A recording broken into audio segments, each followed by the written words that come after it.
Sandra, are you there? Wait, yeah, Oh, sorry. I'm You there. you have the floor. Go ahead. Okay.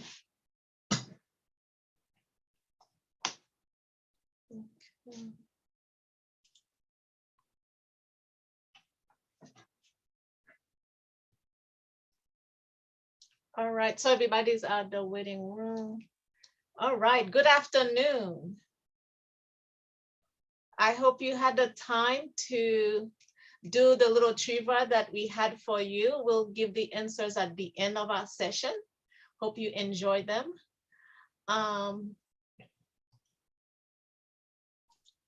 Tonight, oh, we have a large group. So don't worry, your questions will be taken at the end of the presentation. So I will have Gilles introduce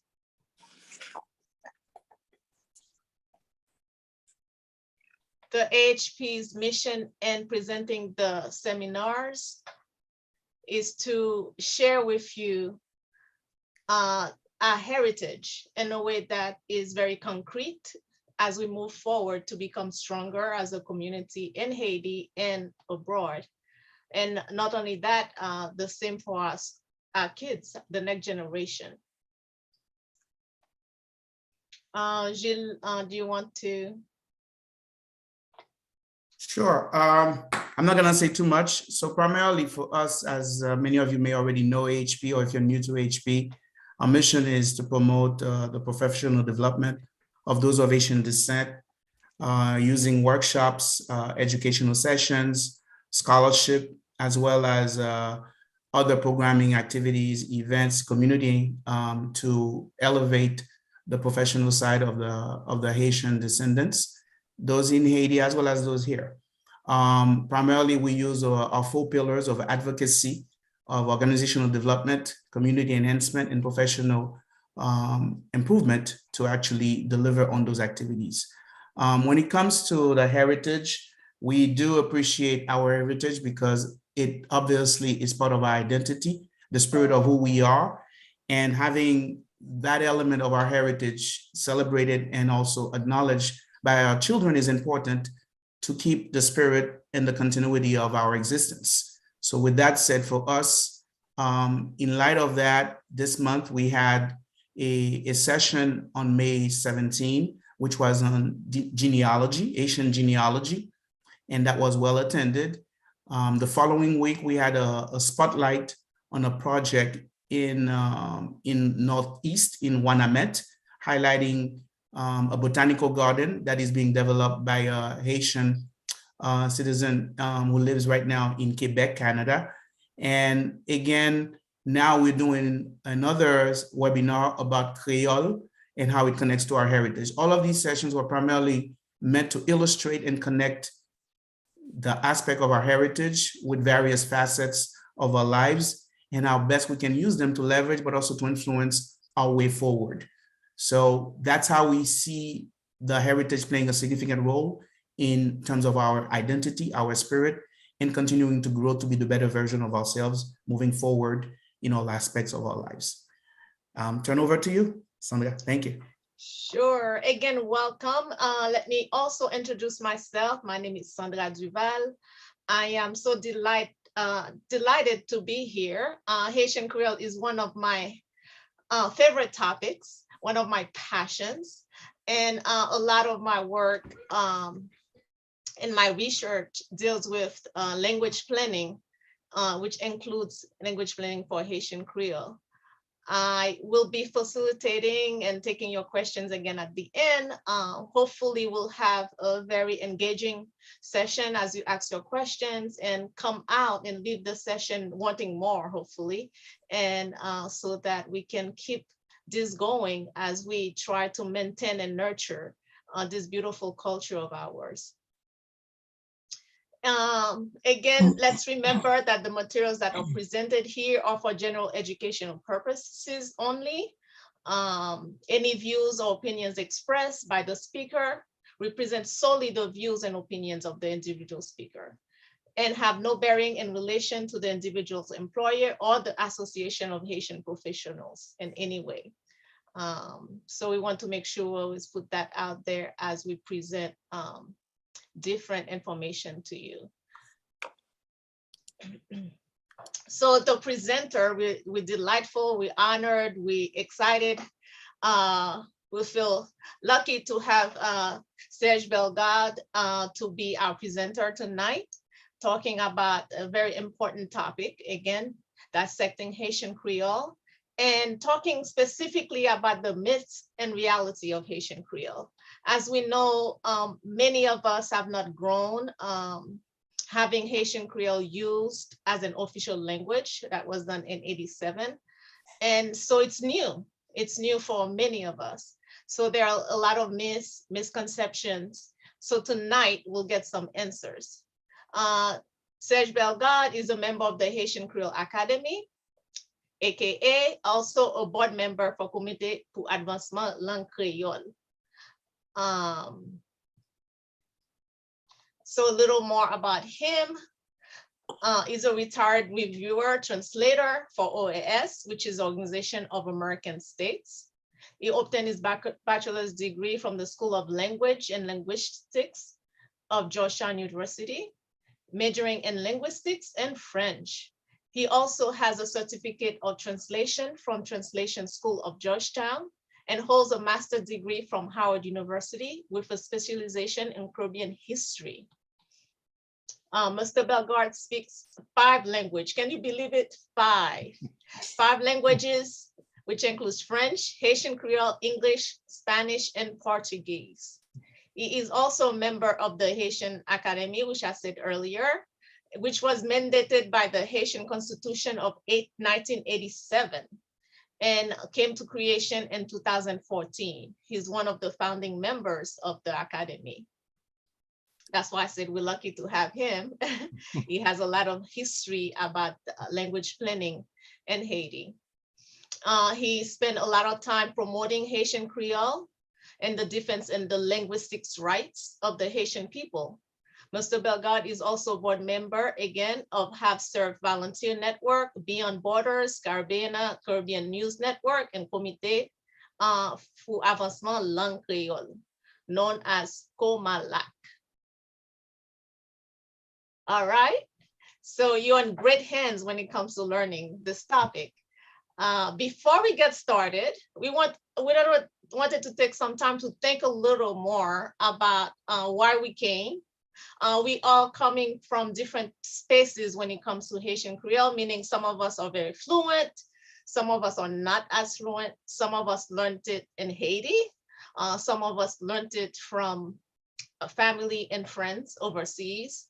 Some of us read, write, speak, and speak it. Others are not feeling so confident when it comes to writing it and reading it. So it doesn't matter. We all are here to learn. So take a second to think about what aspect of the Creole language you're interested in. The linguistics aspect, the social aspect, the possibility for economic advancement. So if you don't mind, you can share in the chat what aspect of Haitian Creole you're interested in. And the other, you don't have to share if you're shy about that, is on a scale of 1 to 10, 10 being the most proficient, how would you rate your proficiency in Creole?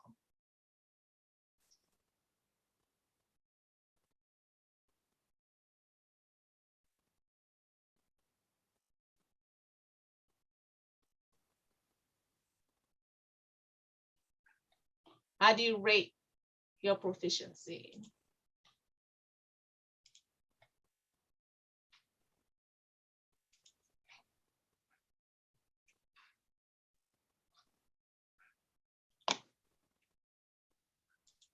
Anybody wants to share? Let me see.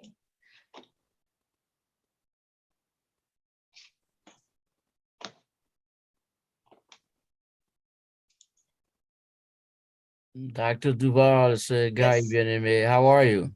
Hi, how are you? So Yes. is the goal to speak English or to speak Creole? What is the objective?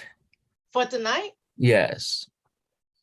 No, we will speak in English because Okay. the All right. people are in Because I was, different places. no problem. I was Yes, going to yes. share We my have beginner experience. speakers. Maybe some people are here are not even at the level where they can Oh, I speak see. yet. Okay. Yes. Okay. This So way everybody's engaged. Yeah, everybody's in a different space. sounds But good. just general to think, in general, what aspect of the language are you interested in? Learning to speak it or learning the history of it?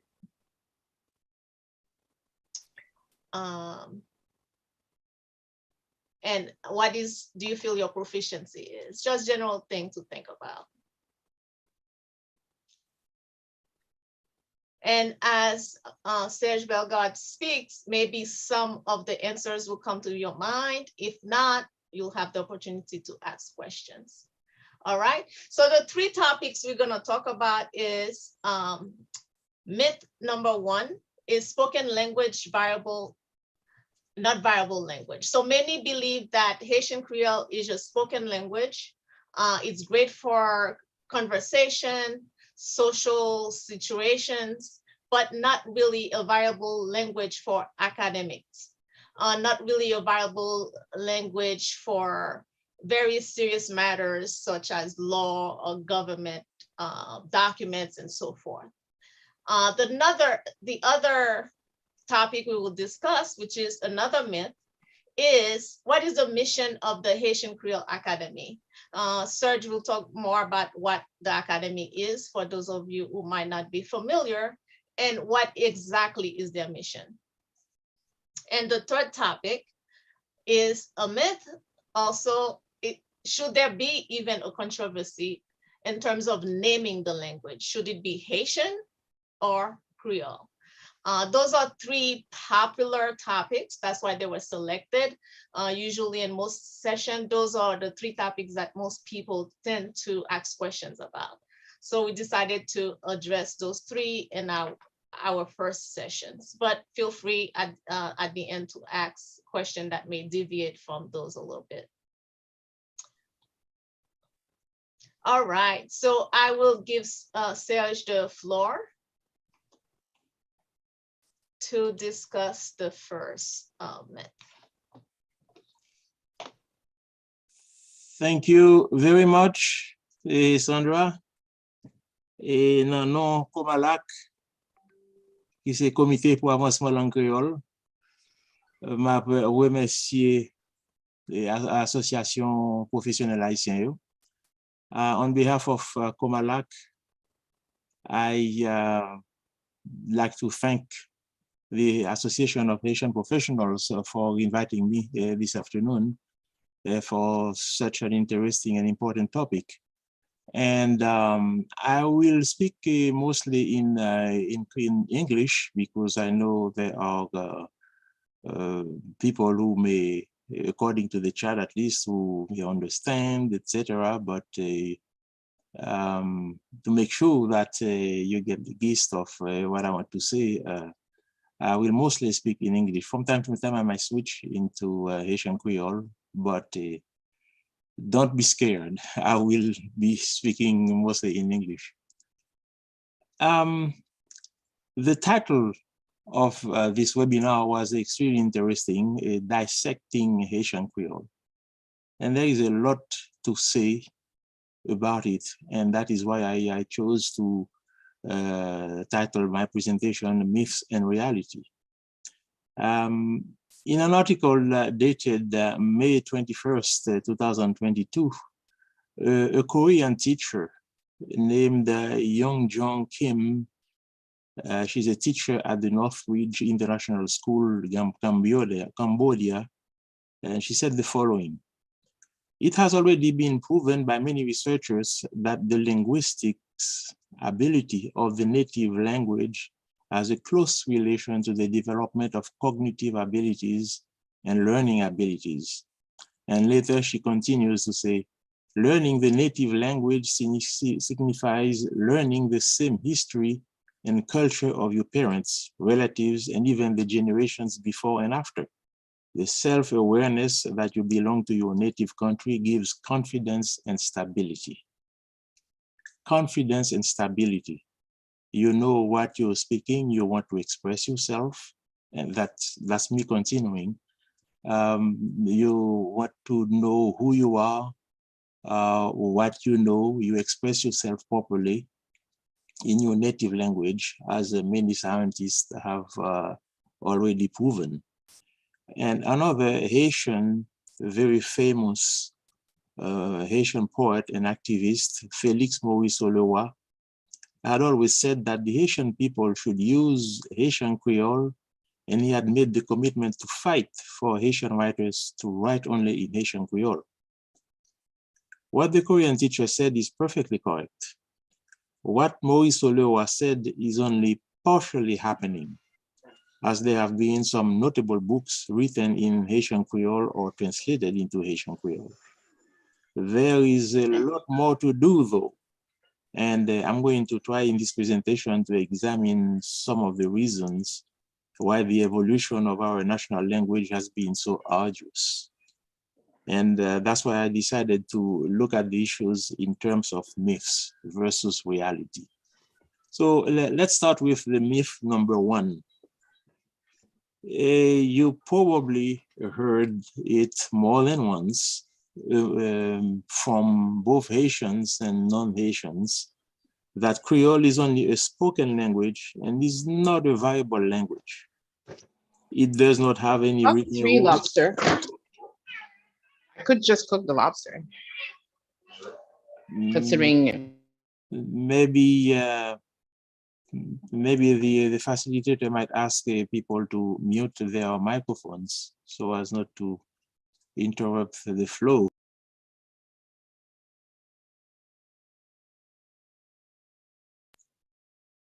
So I was saying, some people say that it does not have any, Creole doesn't have any written rules, and therefore we can write it any way we want. Nothing could be further from the truth. And the reality is that Creole now has become very pervasive everywhere. You all know, for example, how Creole has become extremely popular on the social networks. That is very good progress. But unfortunately, there are too many people who are writing on the social networks and who write it any way they feel, any way they want. And I even had the personal experience of trying very politely to correct someone, saying that this is not the way you write such and such thing. And his answer was, I wrote the Creole the way I want to. He would not write English any way he wants to, but he will write the Creole any way he wants to. Now, this is a big, this is an issue with a lot of people, because if those people took the time to do some research,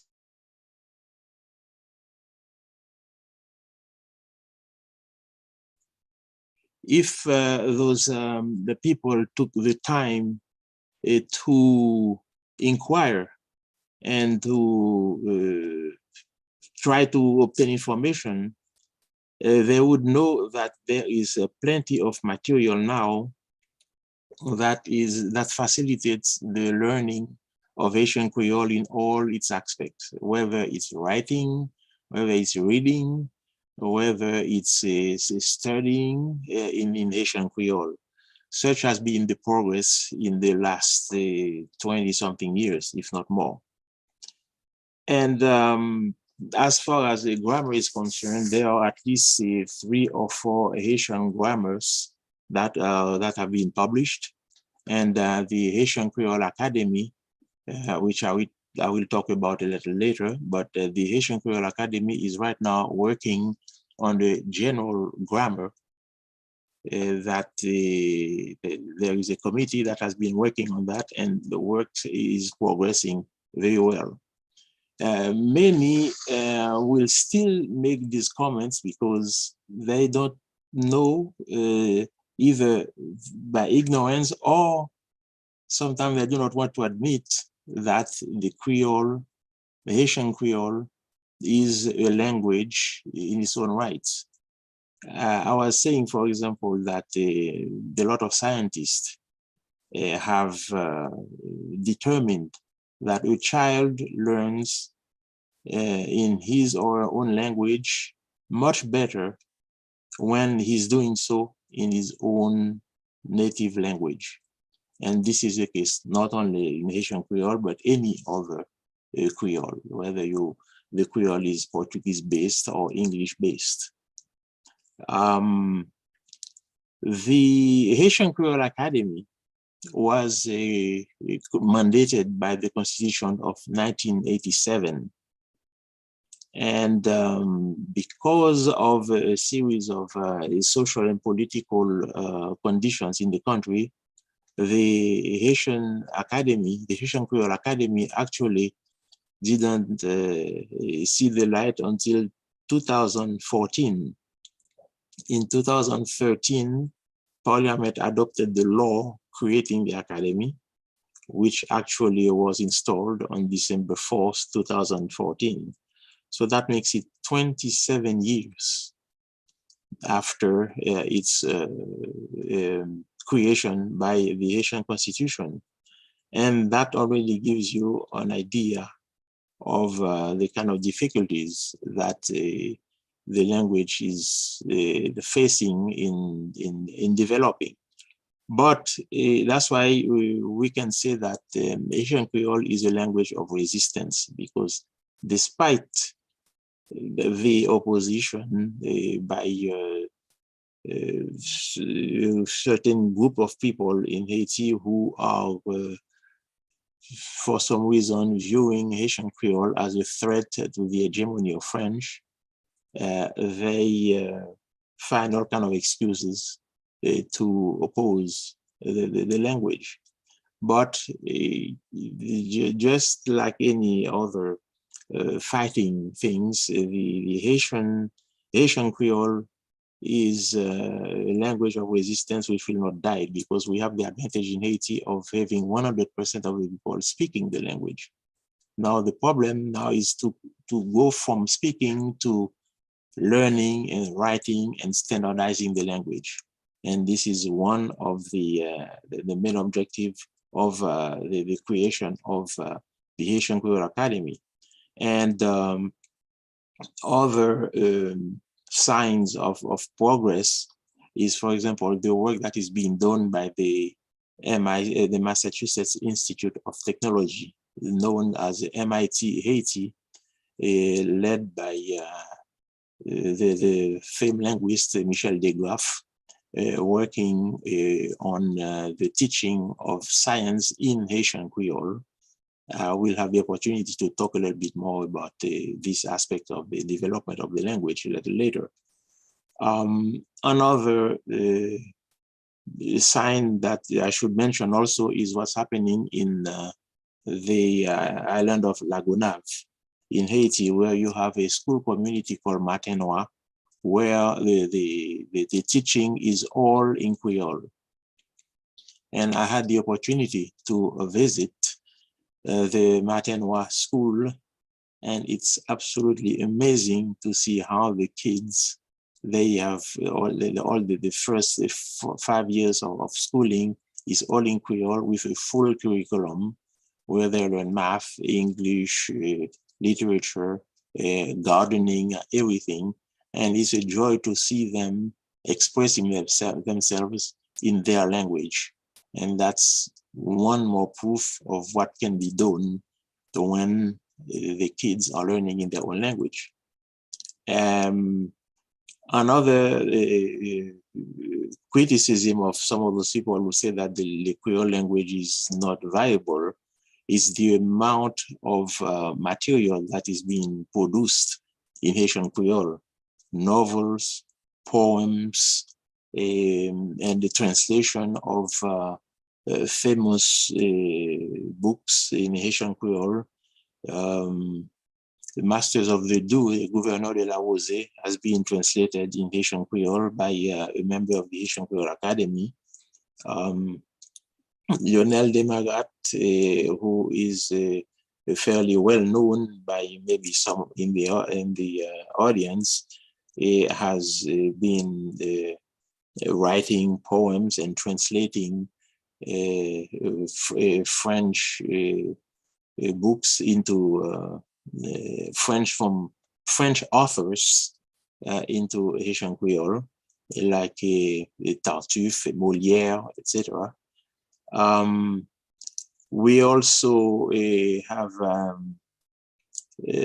for the first time in 2017, the Prix des Champs, who is a very famous publishing company in Haiti, in 2017, this publishing company awarded best novel, awarded a prize to, not a prize, awarded an award to a young lady named Saika Seus, who wrote a novel called Tifia, the young girl.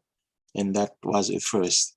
And that has happened twice already, that a Creole novel, a Haitian Creole novel, was awarded the best prize by the Prix des Champs, this publishing company. And also, I should mention a book written by a member of the Haitian Creole Academy called Pierre-Michel Chéry, who wrote this book called Kreyòl pour communication formelle. Haitian Creole for formal communication.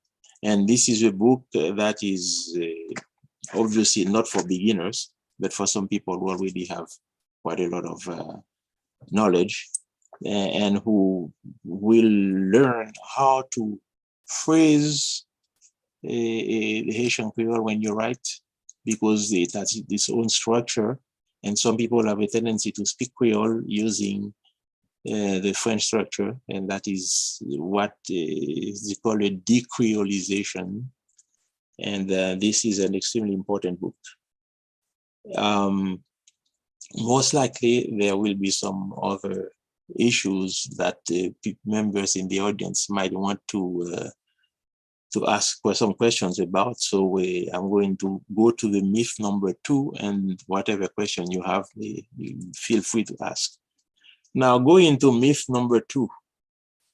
Some people who are opposing the Haitian Creole try to reframe the issue by saying that the mission of the Haitian Creole Academy is to eliminate French in Haiti.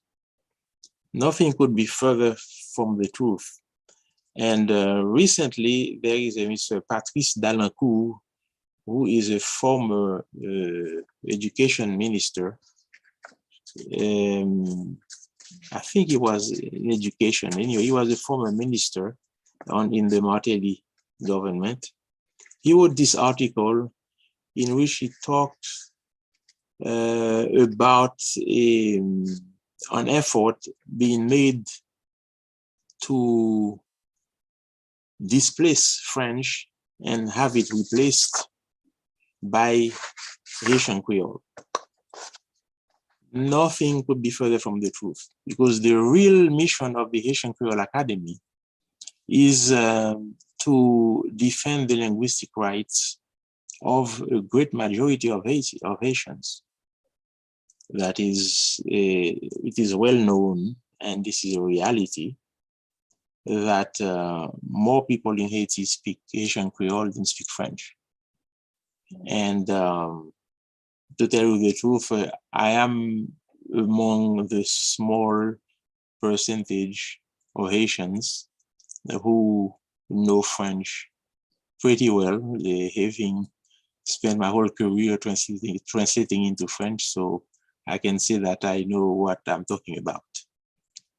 Now, the Article 4 of the law creating the Haitian Creole Academy is pretty clear. It's a tool of development. It's particularly, it is a tool to allow the majority to have access to education in its own language. And there is nothing more important than education now. There was a time in Haiti when the education, the teaching was made in French, and there were very few materials available in Haitian Creole. That has been changing drastically. And the assertion by Mr. Dalancourt that the Haitian Creole Academy and some of those defending Haitian Creole have the ultimate objective to replace to replace French by Haitian Creole are totally off base.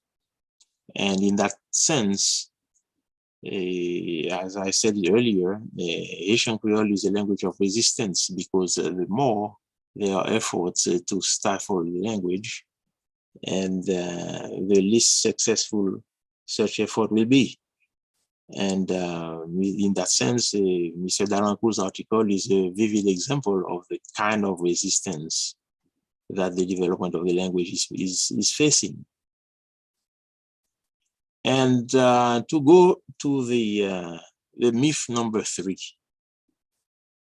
there is a controversy among Haitians that since this is our language, it shouldn't be called Haitian Creole, but rather Haitien. The truth of the matter is that there are many Creoles all over the world. You have the Jamaican Creole. You have in Colombia, in a small community called Palenque, there is a Creole that is Spanish-based. You have a Creole that is Portuguese-based, that you will hear in countries like Cape Verde in Africa, Mozambique, some other Sao Tome. They all speak a Creole based on Portuguese. And you have a Dutch Creole that you will hear in countries like Suriname. But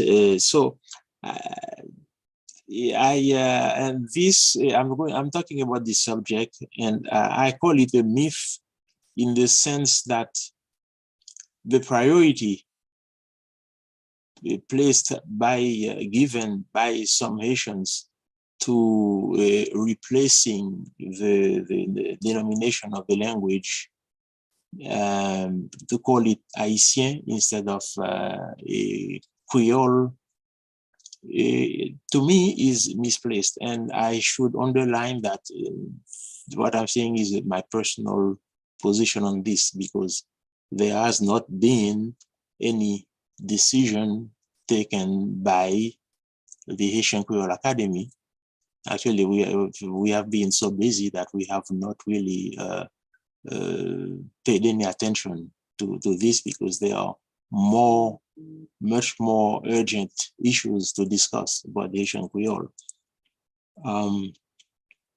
Now, why do I think that this is a misplaced priority?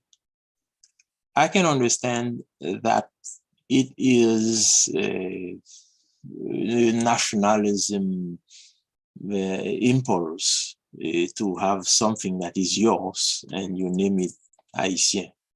I can understand that. I'm not necessarily against it.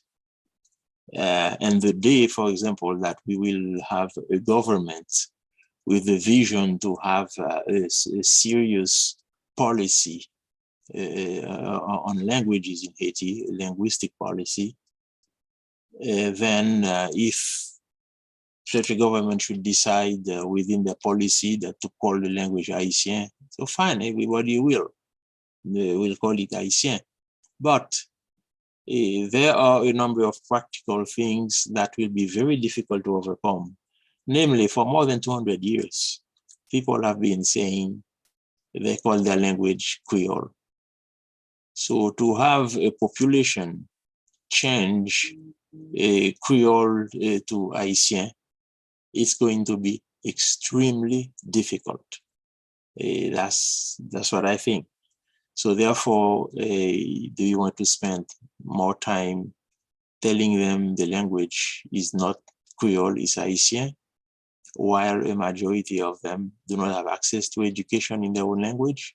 Which is more important, to know how to read and write properly in your own language, or to change the name of your language because it's yours? Everybody knows it's yours. In fact, all over the world, for example, when you're talking about Haiti, when they say Kreyòl, everyone identifies Haiti with Kreyòl. And it's not Jamaican Kreyòl, it's not Martinican Kreyòl, it's Haitian Kreyòl. It's no accident that Haitian Kreyòl is taught in so many universities all over the world, whether in the Caribbean or here in the United States. There are quite a few universities that are teaching Haitian Kreyòl. This is, that's why I think that the priority is misplaced. That is not where we should spend our energy. Another aspect of it, which is a very practical aspect, when you look at the Western Hemisphere, all over the South America, Central America, all those countries speak Spanish. In the Caribbean, the majority of those countries speak English.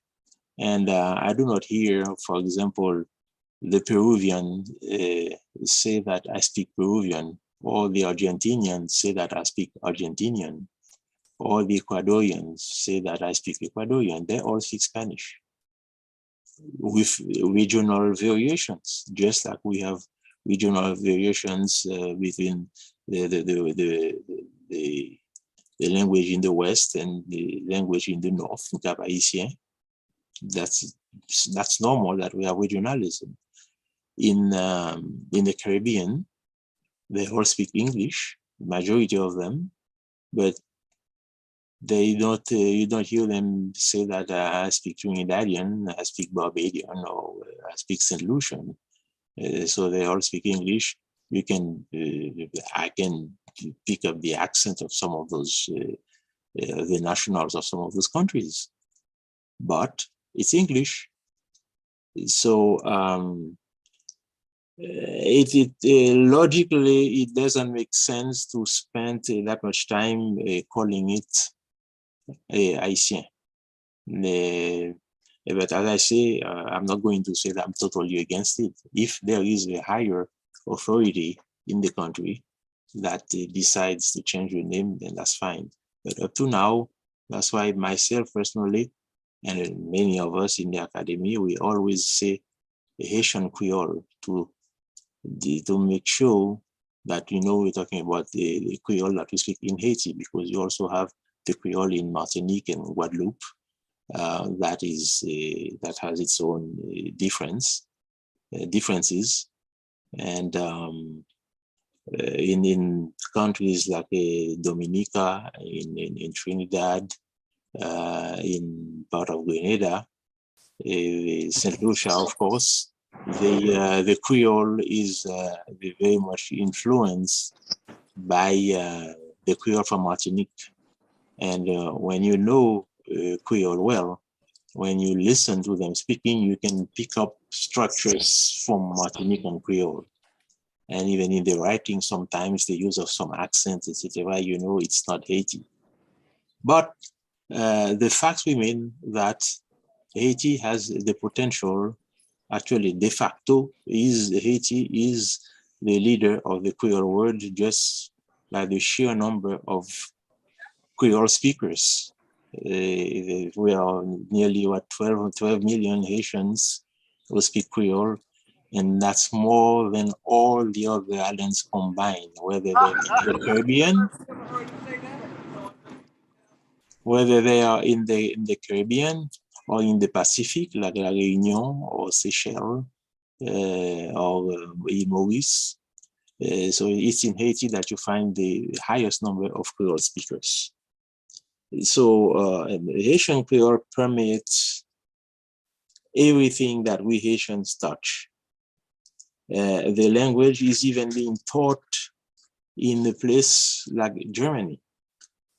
And there is an author called Richard Carlson, who wrote an illustrated book for children in Italian and Haitian Creole. And I mentioned earlier that how Haitian Creole was the language of resistance, but it is not a slogan.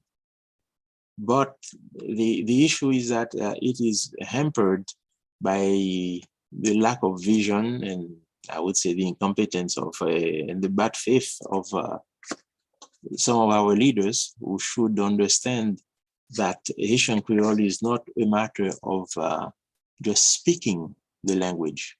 There are many advantages that flow from the fact that you have a population that is educated, because it is a myth that you cannot learn or teach the sciences in Haitian Creole. There are many books existing. In fact, there is a publishing company called EducaVision, which is in Miami, where you will find plenty of books on math and physics. In fact, a couple of years ago, this publishing company, they published 10 volumes on the science, covering everything in science, the biology, chemistry, physics, etc. 10 volumes. To give you an anecdote, a personal experience, the Haitian Creole is being recognized by international organizations. In fact, as recently as last year, the Human Rights Commission of the Organization of American States had called me to translate one of their reports into Haitian Creole. The Pan American Health Organization, after the earthquake of 2010, needed to translate a huge guide for its people working in Haiti. And that was to be translated in Creole. And there were a lot of medical terms, things that even in French, you have to know what they mean. And when they called me and asked me to do that, I told myself, my goodness, where am I going to find the proper material to do this kind of work? And it was quite a big, large guide. And in my research, I found a medical glossary in 4 languages: French, English, Spanish, and Haitian Creole, where I found all kind of medical terms, the diseases, etc. And this glossary had been prepared by American, Spanish, and Haitian doctors. Then it was published by a company in California called Hesperian, if I remember well. And so it was a gold mine. And since then, I also was able to find a medical dictionary, English, Haitian Creole, in terms of physics, chemistry, math, etc. There are plenty of books that are available. And it is a very challenging enterprise that the Haitian Creole Academy has engaged in. And when it was finally installed in 2014, we all knew that the task would not be easy. And let me say that there are not all the members of the academy. We are now 39. We are all volunteers. There are no academician receive a salary or anything. They are the only people in the Haitian Kreyòl Academy which receives a salary are the members of the secretariat. But all the academicians are volunteers who have been working in Kreyòl in one capacity or the other, because there are many different things. Right? So this is I'm going to, it's not that I do not have more to say, but I'm going to stop here because I was given about 25 minutes or so, so that we could have more time for questions and answers. So I'm going to stop here, and I'm sure that there are many people who want to ask questions about some issues I may not have covered. So I'll be here ready to answer your questions. Thank you very much. And thanks again to the Association of Haitian Professionals in inviting Comalak to participate in this, because this is very important. And we will always be there to answer in those cases. Thank you. Sandra, your microphone is on mute. Yes. Thank you. Thank you, Serge. I knew that you will never disappoint when it comes to speaking about Haitian Kreyòl. You have so much to share. Thank you for all this insight. We have a number of different groups, meaning there's some people who are very fluent in Haitian Kreyòl, some people who are not. And also some who know a lot about Haitian Kreyòl in terms of history, and some who don't. So a couple of questions on the chat has been regarding the history and of Haitian Kreyòl, the roots of the language. Mm-hmm. In well, the Haitian Kreyòl has a long history. In fact, the first one to, should I say, invent Kreyòl spelling, because of course everybody was always speaking it in different ways, you know, with the French influence and the African languages, etc. That was a mix that gave you the Haitian Kreyòl. But the first one to invent Kreyòl spelling was in 1940. And it was not a Haitian, but a guy called Ormond McConnell. And in 1943, there is a French guy, another American called pastor, I believe, an American missionary called Franz Lobac. He introduced changes in McConnell's autograph. And that's why you hear a lot of, for those who know, who are in linguistics, they know the McConnell-Lobac work, right? And subsequently, other Haitian linguists like Pradel Pompilus, Charles Fernand Pessoir added their views about how Kreyòl should be spelled. And you also were a very influential linguist, the first woman linguist in Haiti, Suzanne Comer-Sylvain, is the one who she wrote a thesis. In fact, her book is, you probably can find her book online, I suppose, and maybe on Amazon you can order it.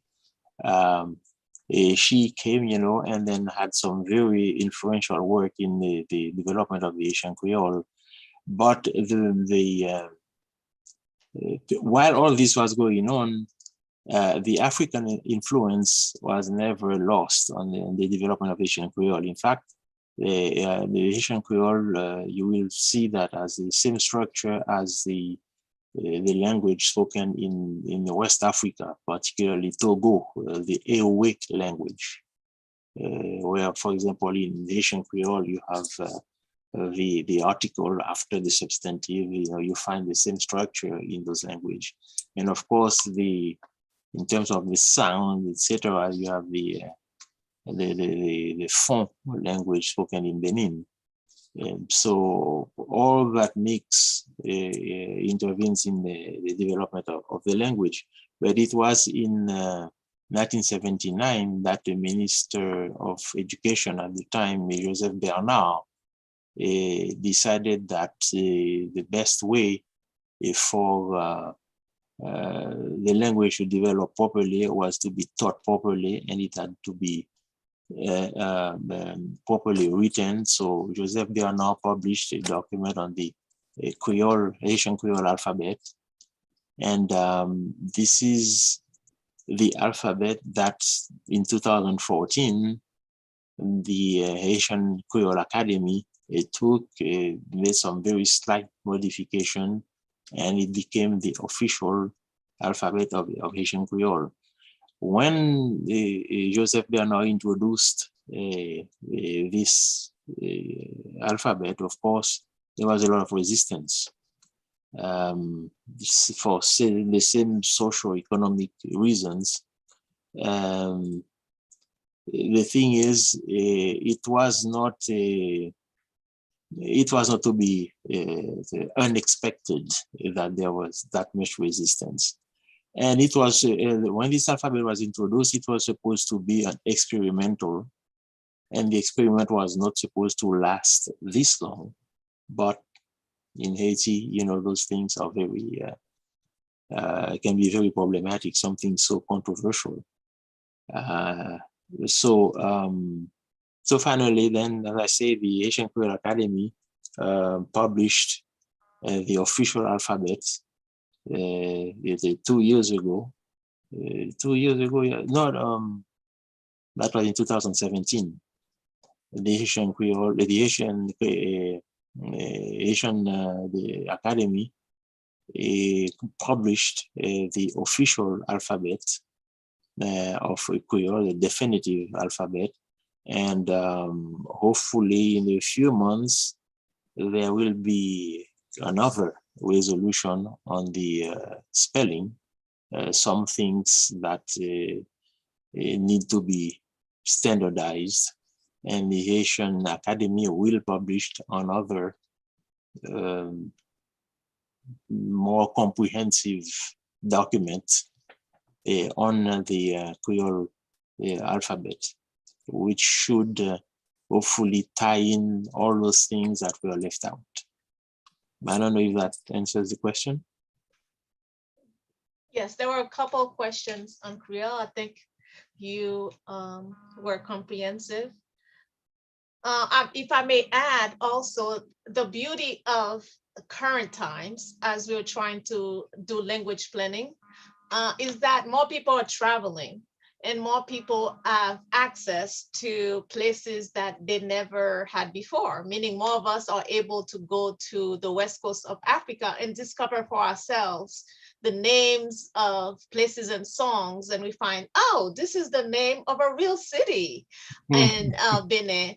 And I listened to an interview a while back, and the person was being interviewed. I'd come to Haiti from Benin, and he said, while being in Haiti, not only he saw so many people who looked like his brothers and sisters, you'll have to do double takes, but he would hear words that have the exact same meaning.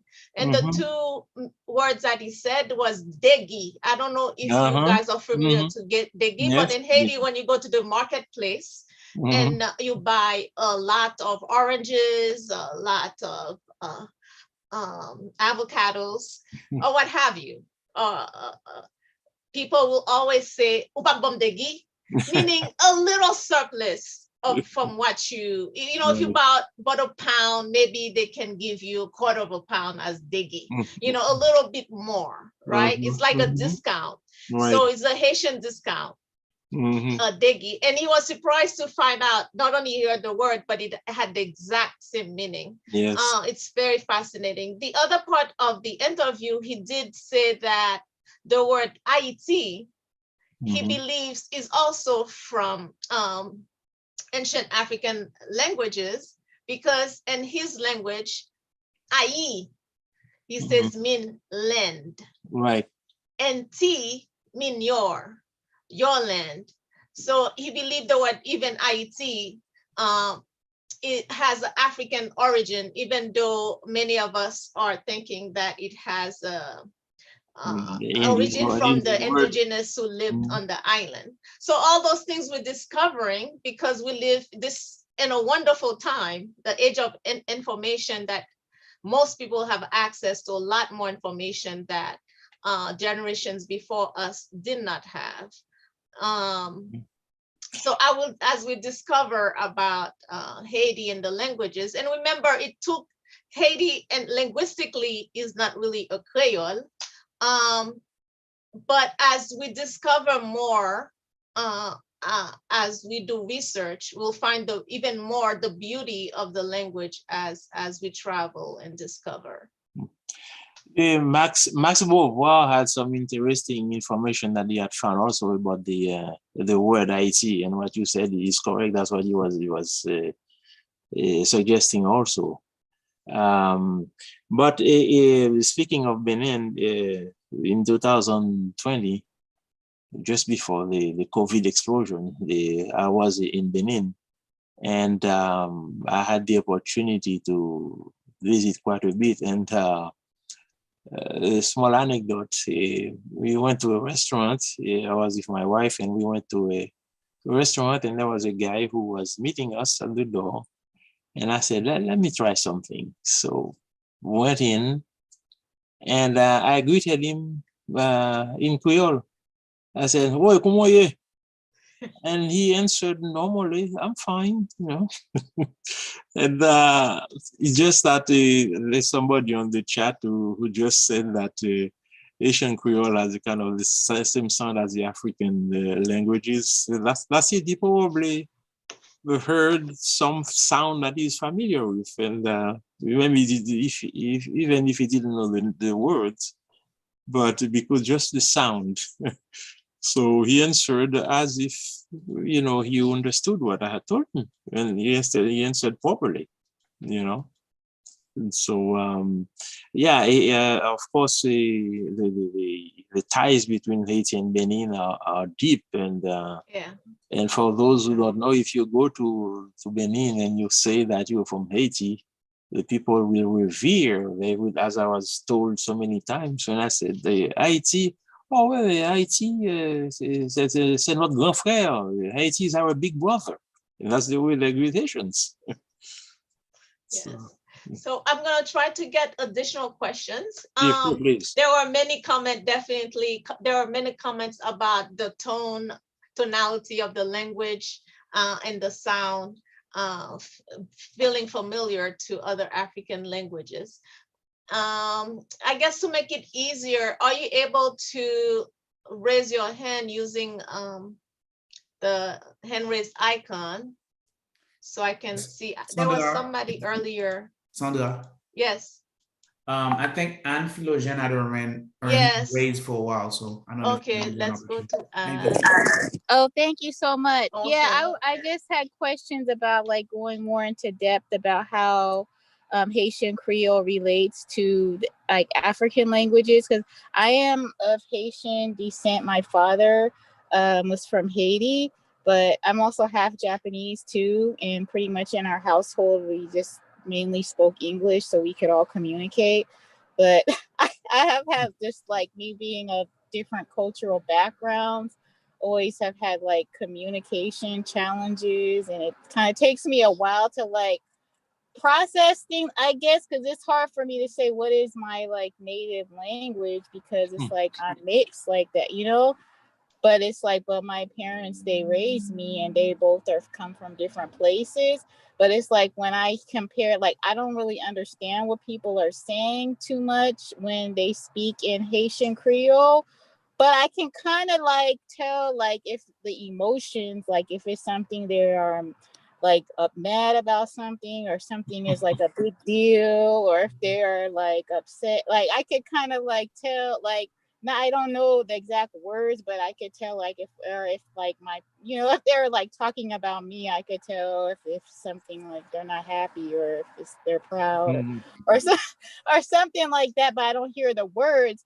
And then also with the African languages, or even when I hear people who are from Africa and they have the accent when they talk, or it's like I might not know exactly what they're saying, but it's like it sounds similar. It's like the pattern is like kind of almost like the same, and it's like the rhythm is like the same. It's like you're speaking to a beat, even though I don't exactly know the meaning of each word, but it kind of like sounds the same. Yeah. So I was just wondering like if you could go more into detail, like is it like a blend of the original African languages with French Yeah, and being so, mixed in?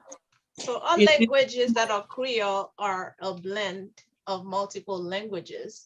Okay. It said that in Haiti, there were about 21 African nations, plus the indigenous who lived on the land before us. And of course, the French and the Spanish. So you will find a mixture of different words. And there's some words people say, oh, that has a Spanish origin or that has an indigenous origin, especially names of places in Haiti. So there are different places in Haiti that have names of from the indigenous population who live there, reside there. What I want to share at the end, we'll share resources. It's never too late to learn a language, especially one that you're fond of. We'll share resources that may help you learn, you know, a little bit more than you do than you are able to now. So that might be useful. Thank you. Yes. Also, there is a cultural aspect of the whole thing, and of course, you go in the Caribbean or in Africa or everywhere. So, and you will notice sometimes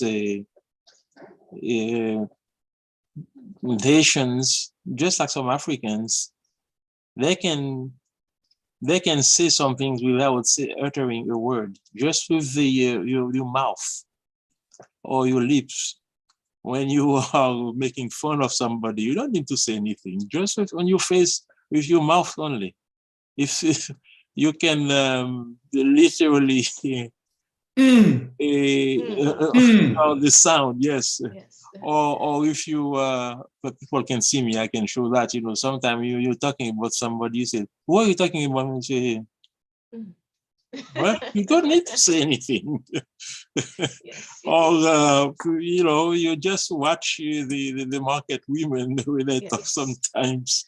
And as you just said, you know, the sound only says everything.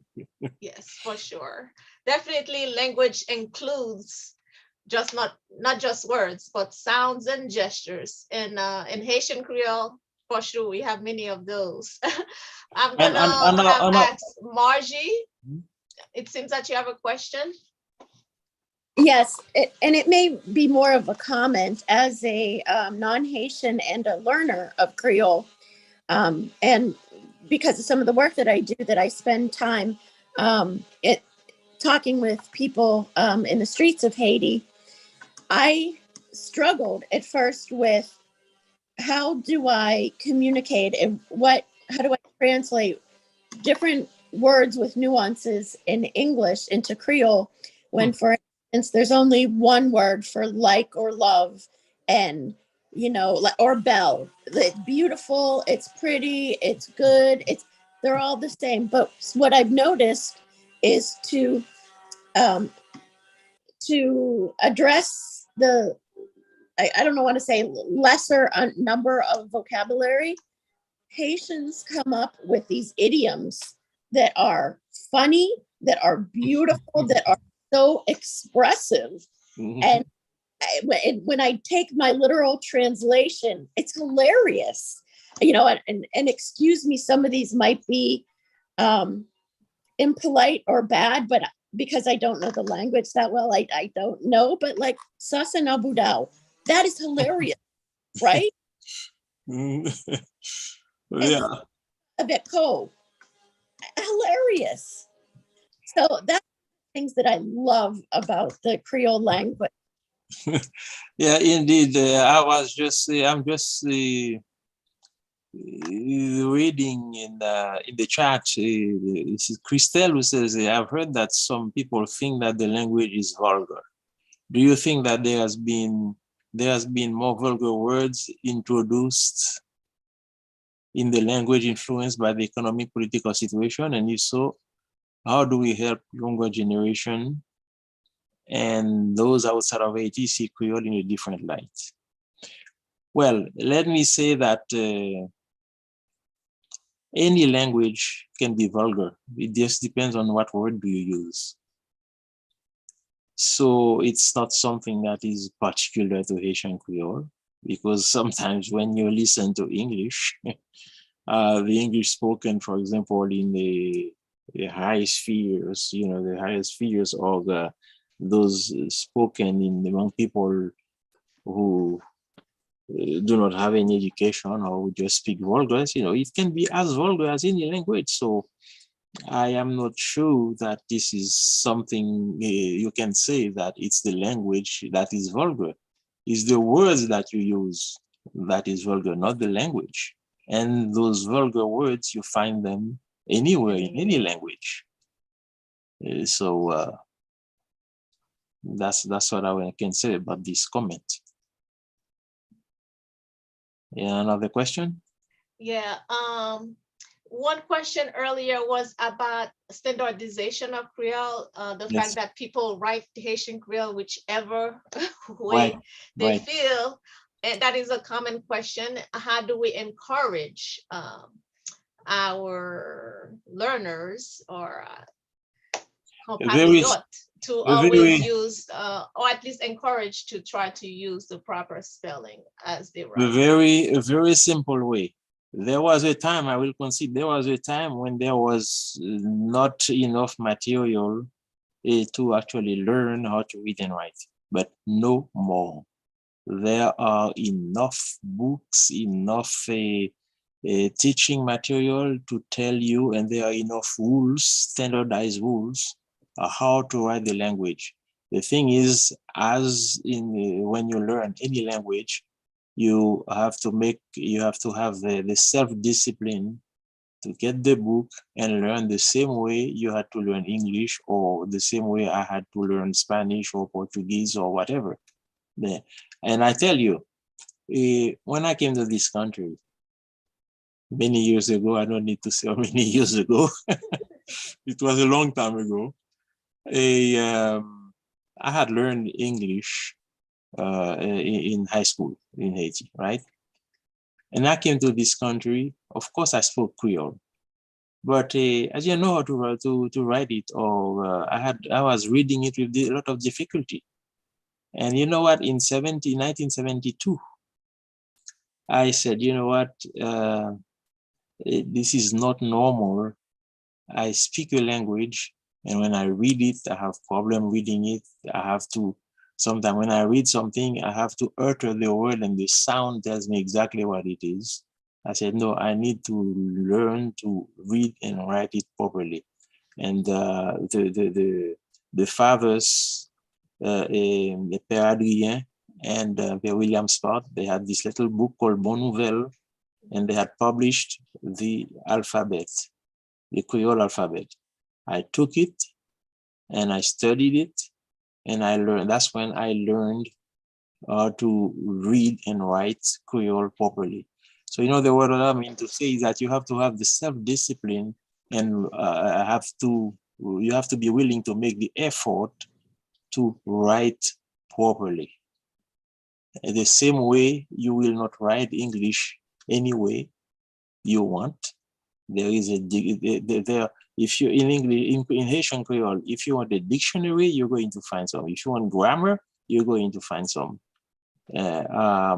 Anything that you want to learn the language now is available.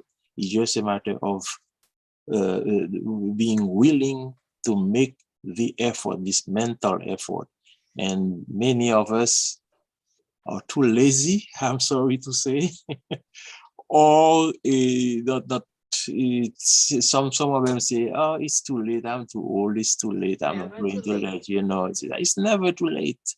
So the information is there, and they might get in touch with me, and I can even suggest to them some books, very easy to learn, some books written by a colleague of mine in the Haitian Creole Academy who have published some books like this for English speakers to learn how to read and write Creole. Definitely, there are many sources. I was trying to pick some books from my library. Those are just dictionaries. I probably have 5 different versions of dictionaries. There are different resources from different publishers now, definitely, than there were before. Literature, many universities have made the effort to translate books in Haitian Creole as people are making it part of their dissertation work. As Serge was talking about the Père Adrien and William Smart and their effort toward alphabetization, I have this book. It was my mom's. It talked about this effort from 1943, something from 1943 to 1988, just to show you that there were those who were really interested in the progress of making the language one that was used for writing, speaking, as well as just orally.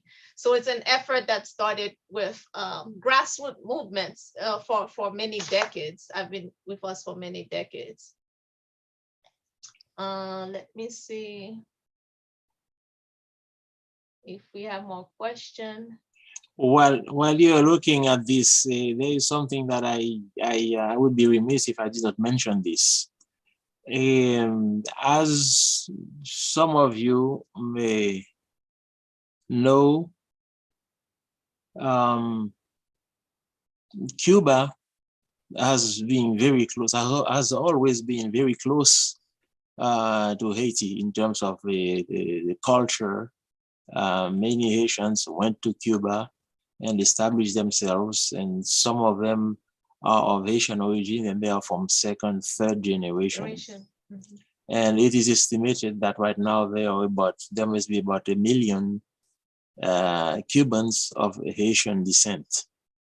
And there is a guy there called Hilario Batista who has created an organization called Banzil Kreyòl, which every 2 years organizes a huge conference in Havana, the capital, and there are Haitians coming from everywhere, from Guantanamo, from Oriente province, and into Havana. And it's a very interesting one. I've been about 3 times already, and about 2 years, 2 years ago, Hilario Batista published this book of poem, and if you can see it, and it's called Nostalgie sans point ni virgule, a series of poems in Haitian Creole. And there are a lot of us Cubans who speak Creole, and then who maintain the language. Their objective is to maintain Haitian culture alive in Cuba. And when they have their conference, it's supported by the government, and it's something incredible. And there are all kinds of sociologists, who come and speak, and talk about the ties between Cuba and Haiti. Yes, Cuba was for me probably the example when we think about language maintenance and language preservation, and not just language for Cuba, because they maintain the dance and the religion, Haitian religion, very methodically. So in Cuba, there is a Haitian center where Haitians from multiple generations will make sure that they're nurturing the language and the culture. And for me, it was fascinating to see so many Haitians who've never been to Haiti. Their parents came prior to the revolution. Right. Their grandparents came prior to, and they still speak it so well. And there's such a pride in maintaining the language. The other thing I want to ask, sometimes the outside move faster than home. So Cuba is an example of language maintenance, cultural maintenance for Haitian that is done in a beautiful way because it is supported by the government. And the other part is the New York City public schools. I don't know if any of you are from New York or Boston or Florida, where there are bilingual schools in the US for Haitians where the second language is Haitian Creole. In Boston too, huh? I think there's one in Boston. Boston and Florida and New York. I myself attended a bilingual school. At the time it was French and English, but by the time I graduated, and my mom was still teaching there, it was English and Haitian Creole. And when it was time for me to become a teacher and I wanted to work with Haitian students for the Board of Education of New York, I had to show proficiency in Haitian Creole to get a bilingual certification because that's the area that I wanted to focus on. So we can see in terms of language policies, there are examples of language policies that advance the language that are outside of Haiti that we can learn from as we try to plan for making sure that other language rights, really, language is a human right, in my opinion. Language is a human right. People being able to share emotion, feelings, views, ideas. So it's as necessary as the food that we eat, right? Right. Let's see. Sandra, we have another person who raised their hand, Gary Bien-Aimé. Gali, yes. Thank you, Mr. Serge. I'm so enthusiastic the conversation. And I remember you and I had an interview in Tacoma Park where we talked about Comité Haiti's, Comité Haiti's Creole missions. Yes. Yes, I remember now. Yes. Yes. I want to pick your brain if you don't mind, and perhaps you can elaborate on the historical impact. Because I saw someone put a chat that someone says that his or her parents, forgive me if I'm quoting you wrong, that the Creole is more of a vulgar language. And I can talk with my father taught Creole in Haiti. It's always been a language of love and acceptance for us. And the second part, Serge, I want you to talk about what is the impact of Creole in New Orleans, because I have family in New Orleans and some of them have lost some of that tradition of Creole. Yeah. Maybe you can touch base on why Creole is a beautiful language, so we all stop thinking it's a vulgar language. And secondly, the historical of the Creole that's backdated into the New Orleans during the Louisiana Purchase. Yeah, what happened there in Louisiana after the independence, around 1806, there are a lot of Haitians who immigrated to Louisiana, and they had a very large impact, both culturally and socially and politically. In fact, people may not know, but there was a time when there was a lot of work being done in the civil rights in New Orleans, in Louisiana, and it's a Haitian who was at the forefront of the fight for civil rights in New Orleans. So these are they contributed to importing the language there, although it was mostly French, not really Creole. So the mix, of course, the English having had a lot of importance in at the time. That's why you have when they speak, they really don't speak the Creole there, but mostly the French with the mix of the English, etc., and that gives you what you hear. But the Haitian had an influence there, both, as I say, on the social, but also on the music, the jazz also. And lately, there has been a revival of the ties between Haiti and Louisiana. And there are a lot of musicians who have been there. In fact, there is a lady, her name escapes me now, but she is based in New Orleans and participates a lot in the carnival and very successful. And about 2 years ago, there is a Haitian group called La Musique, which has recorded an album with some musicians from Louisiana. A very, very nice album, which probably is available on Amazon. It's called La Musique. And a very, very nice group, very good group. In fact, I think it was their second album. I think they are working on the third one, but so far they have 2 albums. And of course, the Louisiana purchase, did you want to know how it happened or something? No, I was asking, there was a comment about the Haitian language being, I think the comment was vulgar. maybe vulgar, and I grew up learning the opposite of that. Exactly, as I say, and in fact, there are a lot of beautiful poems in Haitian Creole, written by Haitians, like Joseph Alauge or some others, just beautiful. Michel-Ange Hippolyte, who is in Canada, also a member of the Haitian Creole Academy, who has some beautiful poems. So there is nothing vulgar. As I say, in any language, you can use vulgar words, or you can use some beautiful words. It's just, you're right, there are some songs, some beautiful slow songs by some Haitian groups, I mean, when you listen to the lyrics, I mean, that's poetry. It's incredible. So as I say, if you're speaking Japanese, you can find some vulgar words, but Japanese is not vulgar. So that's all I can say about that. Oh, that's some good blog you can tell in Creole too, some great blog. Exactly. Yeah. Indeed. Yeah. And actually, in terms of the Creole proverbs, I have about 3 books of Haitian proverbs. I mean, it's hilarious.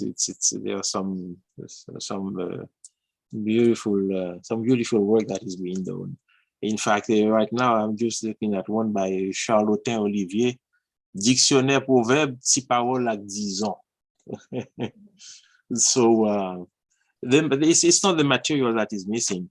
If what I should acknowledge, though, if there is a kind of a weakness in terms of production in Haitian Creole, is that we do not have enough history books in Haitian Creole. That's one vacuum that is being filled, but we have a long way to go. Where there is a lot of history to write. And by the way, I should also mention how historic it is that this long article, which appeared in the New York Times a couple of days ago, for the first time you have a big newspaper like the New York Times publishing something in Haitian Creole. This is a big recognition of the importance of the language and the fact that it has to do with history. That means that it will be available to a majority of Creole speakers in Haiti. And I just hope that some reporters in radio stations can actually take this and read it on the radio so that people can know what's it's all about. Serge. Wait. Yes. Sandra, if you allow me quickly to interject here, I think this is a very good segue on the part of Serge relaying to the current news event. As this article, as everybody knows, has been getting a lot of spotlight in the global world, but also in the Haitian circle too, for kind of acknowledging what most Haitians always knew and have been making a point of. But I think in terms of connecting the Haitian language with the history, there are 2 artifacts for me that always resonate. There is one which is the prayer, oftentimes the attribute to Boukman at Boakaïma. I don't know to what extent it has been validated that it is truly Boukman's prayer, but nonetheless, it's in Kreyòl. That's the first, Kreyòl, in 1791. And Mhm. then in 1793, when Commissioner Sontonax Mhm. dispatched by the Directoire of Yes. the French government to try to stabilize the colony, which was in turmoil, and France was afraid of losing the colony, Sontonax essentially proclaimed the abolition of slavery in 1793, which caused the switching of Toussaint and Dessalines to the French side. Mhm. And that proclamation was also in Kreyòl too, the early signs of written Kreyòl, because it was Right. a mixture of French and Kreyòl. So I don't know if you can touch on those aspects also connecting to the history side of it as well. Thank you. Yeah, it was indeed very important that because he understood that the majority, the language of the majority was Kreyòl, and he made sure that this document was published in Kreyòl, and we saw the result. So there have been a few. What you were talking about, the Boukman's prayer, I don't know if it has been, just like you, I'm not sure that it had been authenticated. I don't know. I wouldn't venture to say it was or not because I'm not sure. But there have been a lot of this documentation that is being discovered, but as it happens very often in the Caribbean, though, a lot of the material can only be found in the foreign libraries. So you have to be ready to travel, go to France, go to England, Germany, all those countries that were putting so much pressure, that were isolating Haiti. When they left, they took everything with them, So this is difficult. Of course, the Duke University has this series of documents on Haiti. I'm sure that if one had the time to go there and look, probably would find a lot of documentation, because apparently they have a lot. So yeah, but, there's go ahead. Oh, yes, there's a book that I had a while back. It's an anthology bibliography on Haitian Creole, and from colonial time, I think, to 2000. That's from Bajou, right? That's written by Bajou. This one is Vedrin, Emmanuel. Oh, Vedrin, Emmanuel Vedrin. Yeah, so you see how thick it is. Yes. So there definitely are resources, and this one is one where they try to gather resources about Creole or in Creole, and created this anthology with it. And as Serge mentioned, everyone that I've known that has done really some deep research have found their material overseas in England and France. Unfortunately, we ourselves don't have a lot of the material. And but to show how the international community is reacting to the evolution of the language, how they realize how important it is. Even in the international organizations, I mentioned the Pan American Health Organization and the OAS that have had their documents translated into Haitian Creole. The Inter-American Development Bank. Let me give you the story. Some years ago, there was a lot of controversy in Cap Haitien at the time when the Caracol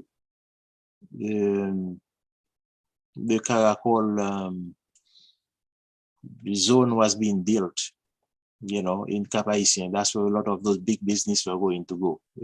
How do you call this area where you have a bunch of businesses, So when that was being built, The Kreyòl Industrial Park. exactly, yes. Now, when it was being built, there were a lot of peasants who lost their lands. They were just expropriated in a most brutal manner. So they decided to go to court and to protest, etc. And since the Inter-American Development Bank, the IDB, was financing a good part of the project, they needed to know what was going on. So they sent someone to investigate and to submit a report. Of course, the person wrote the report in French, and the peasant said, "We don't want that in French, we want it in Haitian Creole." They insisted they won't do anything until they get the document in Haitian Creole. And that's how I received a call, and somebody asked whether I could translate the report. So that shows you how important it was, because indeed the bank had to have the document translated into Haitian French so that they could have a better idea, the peasants would have a better idea of what was going on in the report. So little by little, for example, I know that there are a lot of American diplomats who, before they are dispatched to Haiti, they spend about 6 months learning Haitian Creole. But Yes. unfortunately, sometimes our leaders are not taking this seriously. They don't have the vision to understand that the Haitian Creole is not only a question of speaking the language. There are a lot of social, political, cultural advantages that can come out. And as I was saying earlier, the de facto Haiti is the leader of the Creole, the Creolophonie, as we say, of the Creole speaking world, because it has more than 12 million people speaking Creole, which is more than all the islands put together. And so therefore, it could become potentially a powerhouse for economic ties, exchanges, trade, etc., etc. But for that, you need a serious government with a vision, which we do not have yet. That will happen, but we do not have that yet. Until then, Until then, we'll do our part and trying to maintain the language, preserve it. Absolutely. And now that we have so many tools available for us to do that, number one tool is each other. We have each other to practice with, encourage each other, share books, share articles. So we are our biggest resource. So until then, we will try to encourage one another, support one another. And the other point before we move to the resources I wanted to share is earlier today, when you just logged on to the Zoom, there were 2 puzzles or that you were to solve. Did any of you get the right answer? Did you get it? The first one was hypertension. So it's hypertension, people that have high blood pressure. So maladie ça qu'a frappé ou sans klaxon. Yes, the silent killer, they call it in US, but Haiti, of course, Haitians, we are very we present information in such a colorful way. So maladie ça qu'a frappé ou sans klaxon. The image, right? Without any notice, boom, right? And then the second one is Tim Tim Boachesh, and it's part of a conte in Haiti long before TV, before all this modern technology.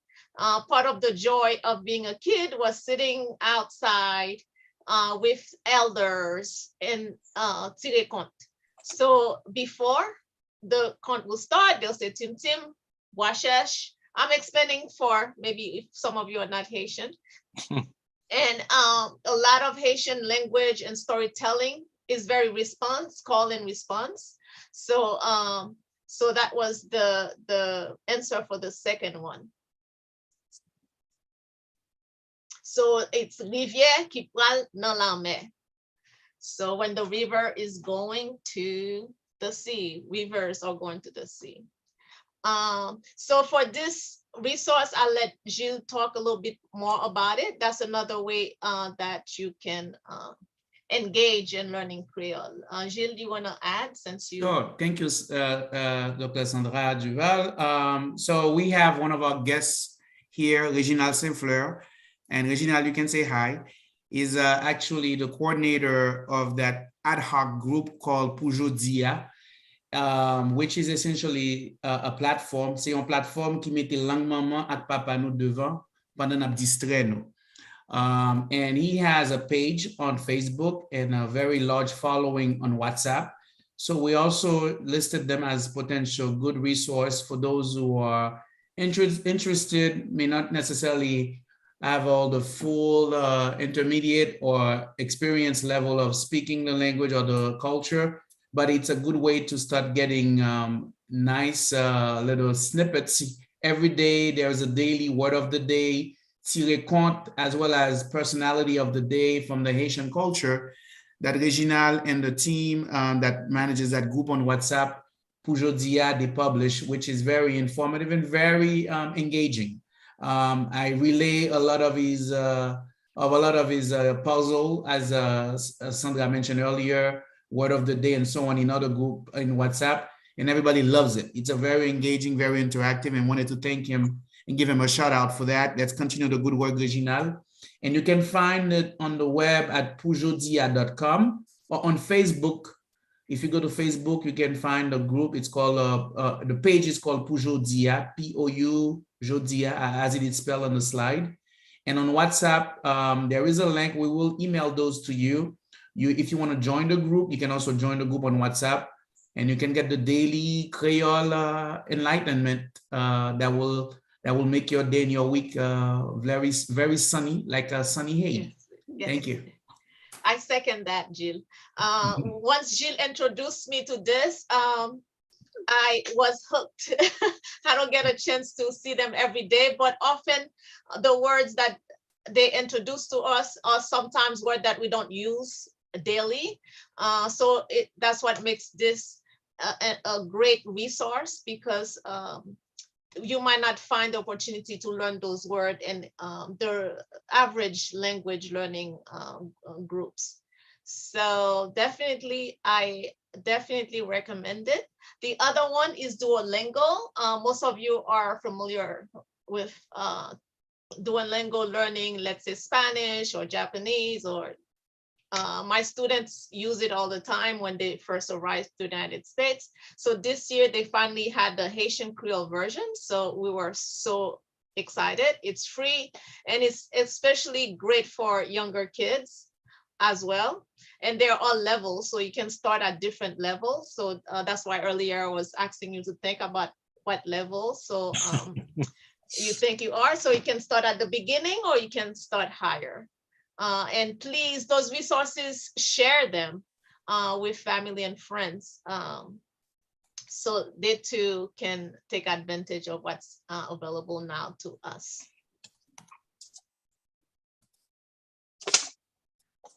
And Okay. may I add, as you know, October is a Kreyòl month. And of course, toward the end of October, a lot of all the communities around the world, they celebrate the Haitian Creole. So, comme à la, le comité pour avancement langue créole will also have its annual activity. So stay tuned, and those of you who are following this program and who are interested, stay tuned so that you can participate. Sandra, I also added, can you hear me? Yes. I also added EducaVision as well, as we Yes. were early on. But I also want to suggest maybe we can get some of the resources or the books that you were showing live, yourself and Serge, on the list. So maybe we can share that with everyone at the end of the session, or when we send that mass email for those who registered for the session. Thank you. Sure, yes. I did add EducaVision in on the chat. EducaVision, again, is a great resource for, they use it, public schools use them. The public schools that have bilingual education for Haitians do use them.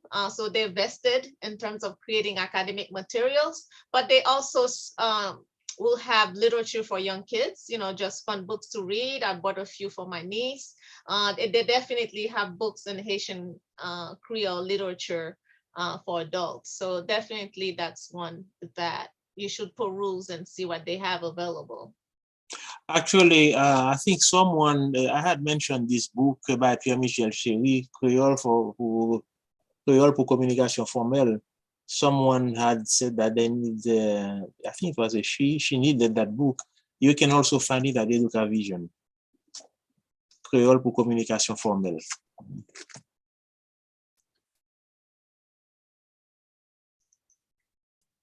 Okay. Gilles, how much time do we have? It's up to you and the audience. If everybody don't mind an extra 10 minutes, we can do that, so we can wrap up. Okay.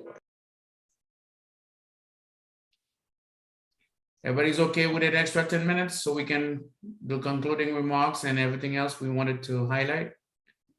Because I know this was a very interesting conversation and everyone engaged, and we love that.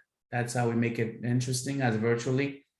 And we look forward to having more of those sessions. This was the first one with Serge, and we look forward to more collaboration with Comalak, Serge, and the rest of the team as we delve into more of the richness of the Creole language. Thank you.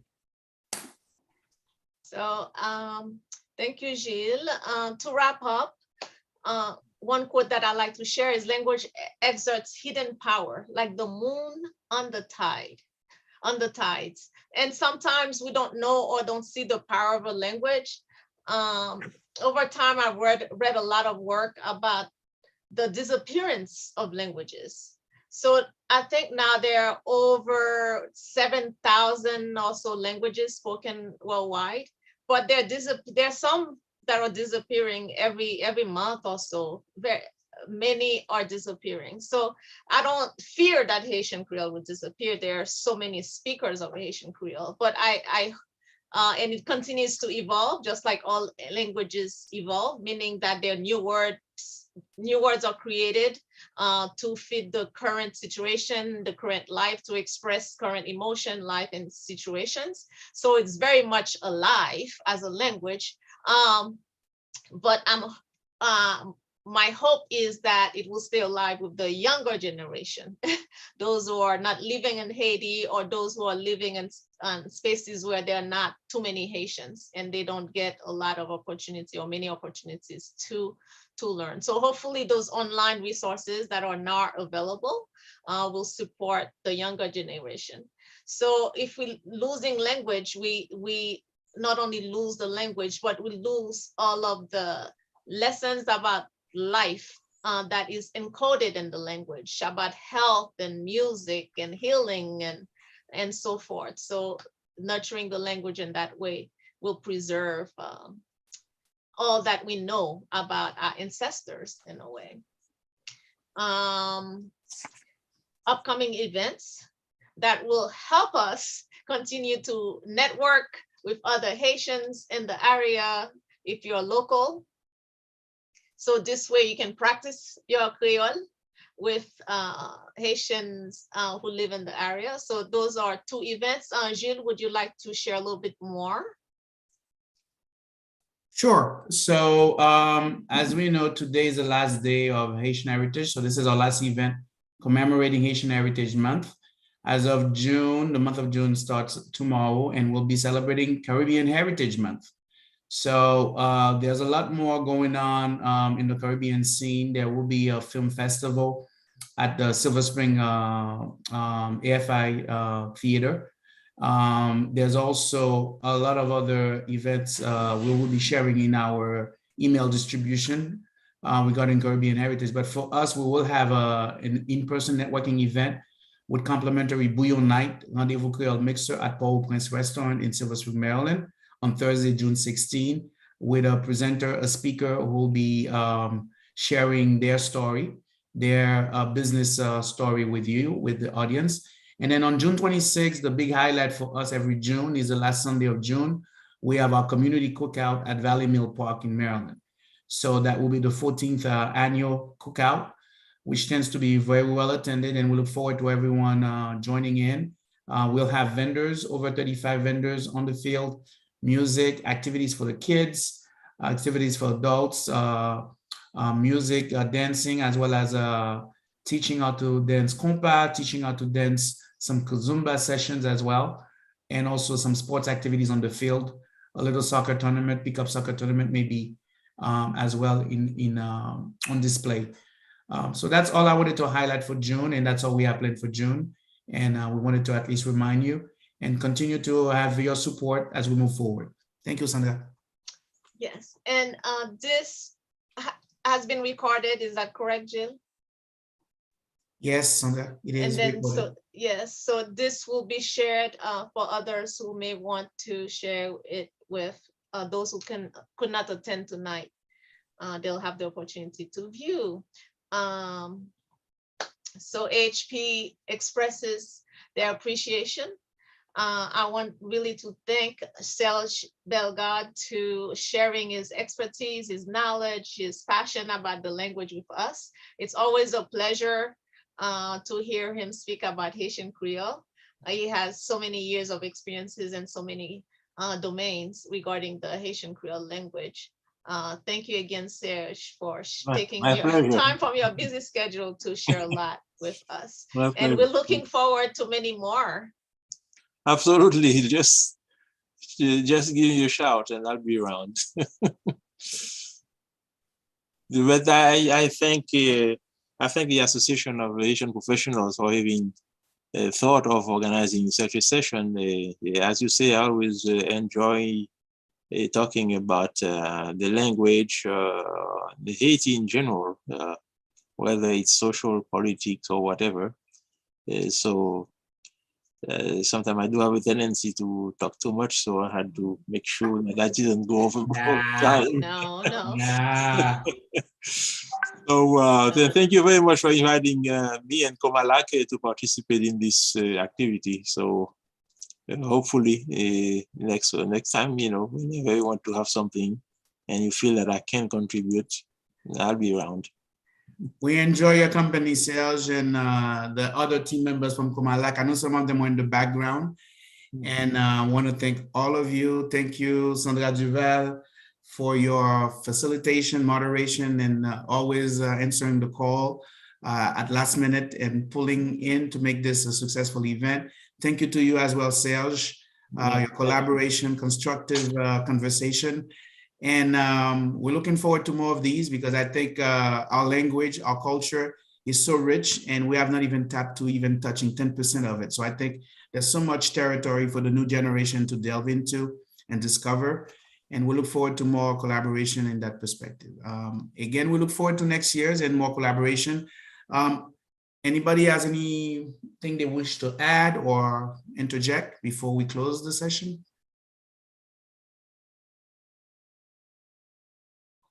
Okay, I guess it's no. Well, I give you guys back your evening. Enjoy it. And we look forward to another one. Thank you again. Have a good night. You'll be able to catch the session live, recorded on YouTube afterwards. Bye-bye. Good night. Good night. Good night. Thank you, everyone. Bye-bye. Good night. Thank you. Bye.